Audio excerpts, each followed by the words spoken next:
It's planned as a hockey show, and why not? It is March after all. Bruce Boudreau played 141 NHL games, mostly with the Toronto Maple Leafs, and you know him as a head coach in the National Hockey League with the Capitals, Ducks, and Wild. Now he's at the NHL Network, and he joins us on video chat. How you doing, Bruce? I'm doing well. How are you guys today? We're fantastic. How are you today? Couldn't be better. It's game day. Pats and Warriors tonight. Where are you joining us from, Bruce? I'm in Hershey, PA right now. Now, is that your long-time home, or what takes you to Hershey, Pennsylvania? Well, when I coached here in the American League, me and my wife, we just loved it here. And so we sort of kept the house because when you go do the NHL gig, you never know how long it's going to be. So we didn't buy a house in Washington. We kept coming back here. We didn't buy a house in Anaheim. We didn't, so we kept coming back here. We sold the house and we moved lock, stock in Minnesota. And that didn't work out 100% the way I wanted it to. So this was a place we have a lot of friends, and we thought we'd come back here and see how it works. Good for you. Good for you. Of all the places, Hershey is where they settle. A good friend of mine, Garrett Mitchell, played there for a long, long time. You probably know Mitchie. So, Bruce, I know Mitchie very well. Yeah. As a matter of fact, he's in Rockford right now, but he works out at the gym and golfs at the same course as I do in the summer. Yeah, he is a physical specimen for sure. And I guess while we're talking connections, I have to say this. One of my hockey analysts, Jared Dumba, has texted me, and he says, can you tell Bruce that his son, Benny, is one of my closest friends? Jared Dumba from the Hockey Dumba family. Those guys must have got together playing minors somewhere. Yeah, I have no idea, but I will talk to Ben myself, and I'll find out exactly where the connection is. Yeah, Jared Dumba. So, Bruce, I want to start with the point that you might have seen us discussing earlier. Are we getting too geeked up as fans and analysts with the results on a nightly basis with this new divisional alignment? Because the GMs in Canada are saying, stand down, guys. Well, when you mean geeked up, do you mean about the closeness of the race or the talent of the North? What are we really talking about? Well, the glare is very intense. I think we are a little bit. I mean, Canadians get geeked up about their hockey, and that's what they do. But you know what? I've talked to a couple GMs and a lot of scouts, and they've said, you know what? The North isn't as strong as a couple of the other divisions, so it'll be interesting to see when they start playing in the semifinals. Can I ask how much you're enjoying the analyst thing? And I mean, until now, I just read off your resume. You've been in hockey the whole time. How are you enjoying the analyst role? Well, it's keeping me busy. I don't mind it because you're talking hockey, and that's what I enjoy doing. I mean, I'd rather be doing what I've been doing for the last 25 years now, which is coaching. But it's better than not having anything to do with hockey. I mean, we own 2 junior teams, so that keeps us busy. Not major junior, but basically a tier 3 junior in the U.S., and that keeps us busy as well. But doing the analyst thing at the NHL Network, and then I work on Caps TV, 5 times or 6 times a month. So it's you're definitely still talking hockey with the people that you know. So it's a pretty good deal. Where are the teams, Bruce? That we own a team in Minnesota. And we just bought a team in Hershey, and we're working at putting that thing all together. I mean, the team in Minnesota we've had for 4 years has gone really well, and they just won their championship. They're off to the Nationals tomorrow, which is being played in Norfolk, Virginia this year. And we start our team in September in Hershey, which should be pretty cool just with the hockey history that's gone on in Hershey. Congratulations. Well, junior hockey is my favorite brand of hockey because of the people, the kids, and the fact that I call it perfectly imperfect. You know what I mean? A 7-1 lead might not be safe because we're dealing with teenage boys. It's the best. And you know what I was telling somebody yesterday about one of the great things about junior hockey is they will come out and you will get every ounce of energy from them, and they're not playing for any money. I mean, they're playing because they love the game, and they just want to compete. So, I mean, that's a real fun part about it. And coaches in it for the love of the game, too.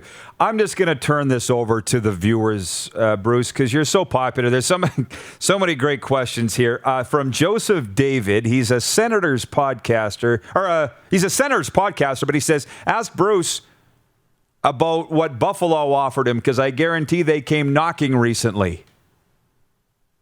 Any truth to that? Nobody has come knocking to me at all. And I'm getting that question a lot these days, coming from the Toronto, St. Catharines area. But no, I mean, I can honestly tell everybody that I haven't talked to anybody in Buffalo yet. Okay, there you go. See, we clear things up. That's what's great about these shows, Dirk. Right? We get to the heart of the matter fast. Bruce, from Craig Campbell at the Hockey Hall of Fame in downtown Toronto's watching. He says, what are your memories of playing in the WHA with the Minnesota Fighting Saints? Also, the Carlson brothers as teammates. Those, of course, being the Hampsons. That must have been a lot of fun. No. Those are actually, I was only there 36 games and we folded in that first year. But the one thing I did know is the WHA was built on toughness. I mean, they weren't going to be better skilled players than the NHL. They'd add a couple veteran skilled players, but everything else was, let's see who could beat each other up. And I obviously was not one of those guys that beat people up, but the Carlsons were. And we all played together, and they were great guys, and they still got this great gig going on, that Slapshot gig that they do in almost every arena in North America during the course of a year. But they were tough, and the movie Slapshot was pretty well based around them, and it's loosely based. The story is how they won that one year, but a lot of that stuff is close to being the truth. I did an event with them last year. I'd never met them before, and in Saskatoon. One of them got so drunk he fell off the stage. And I thought, this is like being in the movie. This is not acting. It was they're quite the crew. I like this question from Joe Hamilton. He's watching in St. Louis. I'm very interested to get your answer. He says, what's the key for being a successful head coach in the National Hockey League? Have a good team. Good players, yeah. It's probably the best answer, but you know what? Being consistent, being a good communicator, I think are really important in today's day and age. Getting people to play the right way. I mean, I look at the coaches that have been successful, that are successful on a consistent basis, and they get their teams to play the same way, the right way all the time. I mean, you look at the Barry Trotzes and the Joel Quenneville's and in Boston, Bruce Cassidy and these guys, their teams are consistently playing the same way. They got some great players, mind you, but at the same time, they play the same way and they have success almost constantly. But the whole coaching carousel, I mean, it's tough to last in one place more than 4 or 5 years. I mean, John Cooper is, I think, the longest tenured coach in the NHL right now, and he's got great owners and a great GM, and they've had patience with him because they know he's a really good coach. And just because they didn't win the cup every year that they should have won it, they kept him going, and eventually they won it. So I mean, kudos to the Tampa ownership and management for keeping John, even though John is a tremendous coach. We have a lot of Winnipeg viewers, and one of them, John Ohm, writes in and says, Bruce, did you ever find Winnipeg an intimidating place to play in, i.e. crowd and rink? You know what? When I first Went there, yes, and especially in the playoffs, my first time through with Anaheim in the first couple games with everybody wearing white, they were so loud. 15,000 people is all it holds, but you didn't think people could be that loud, and they were. and probably never heard the arena louder than the first night Solani came back and played there. And it was absolutely deafening, but gives you goosebumps. Gave us all goosebumps just through the game. And when I think about it, the goosebumps you get just thinking about how that evening went. From Troy Colmer, watching on Facebook Live, he says, I remember Bruce going between the Miners and the Leafs as a kid and never understood why he didn't get a real long stint. What's his opinion why the Leafs never gave him a good long look? He was always a contributor. When with the Leafs, did he get hosed? That from Troy. You know what? I've been asking that question for 40 years myself. I never could quite understand it. There was times when early on in the career, there was one time I had 26 points in 23 games being called up, and then I got sent down, and I never played the power play. So, I mean, but when you're from Toronto and you wanted to be a Toronto Maple Leaf so badly, and in those days, you never complained or you never said too much, and I never did anything. I just went down, and if I had a sort of stood my ground, I think, and said, I don't want to do this anymore. Get rid of me, trade me. I probably would have been able to stay in the NHL a little bit longer, but I don't regret anything I did. I loved playing in Toronto, and I loved being a Maple Leaf probably more than anything. From viewer Josh Elliott, he says, Babcock has said since being out of the league, he's proud about his tiki bar that he's built. What has Bruce been up to since being out of the league? Building any tiki bars? What's kept you busy, Bruce? No, Bruce is not, well, just hockey. I mean, I've been out now for a year, and but I've been, like I said, I got the 2 junior teams that keeps me busy. My son is a coach in the East Coast League. My other son is a skills development coach where he runs his own business in Banff. And so, I mean, and my other son is the coach of the Minnesota team in junior. So, I mean, the kids are keeping me busy. We have 5 hockey schools that we run every summer. That we've been doing for 35 years plus. So hockey's in my blood. It's all I know, so it's all we do. Good for you.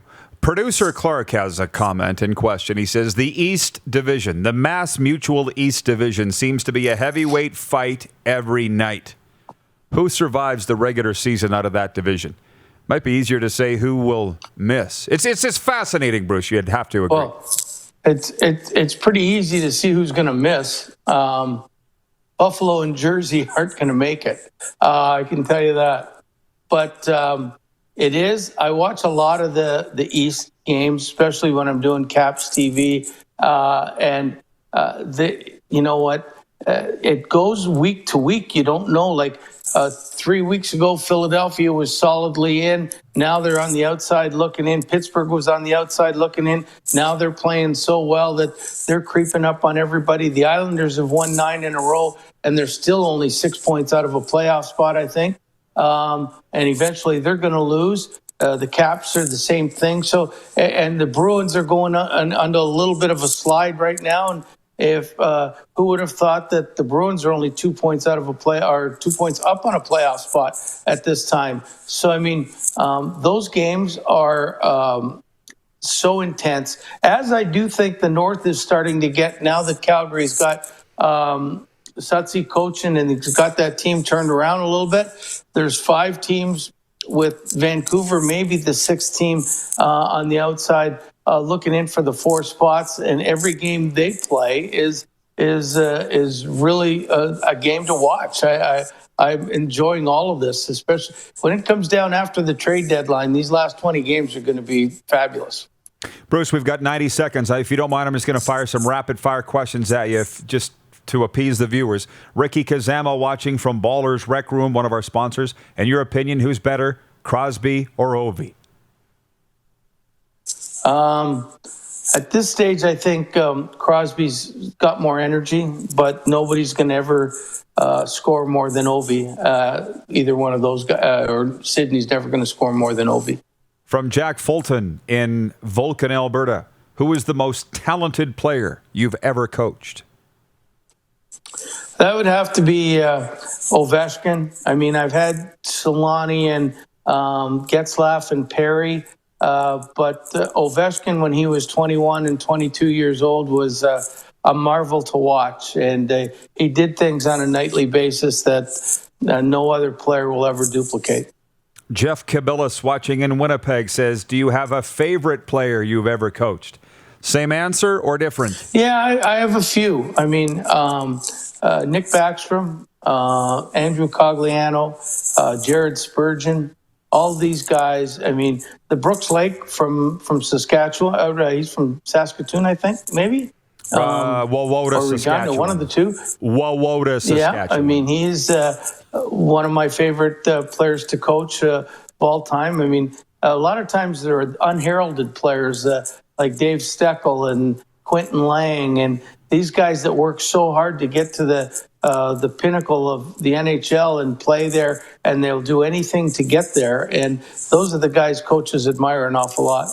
And there's been quite a few comments come in here about Bob Woods, whom you've had in every stop from Leroy, Saskatchewan. Why did you love this guy so much, Bruce?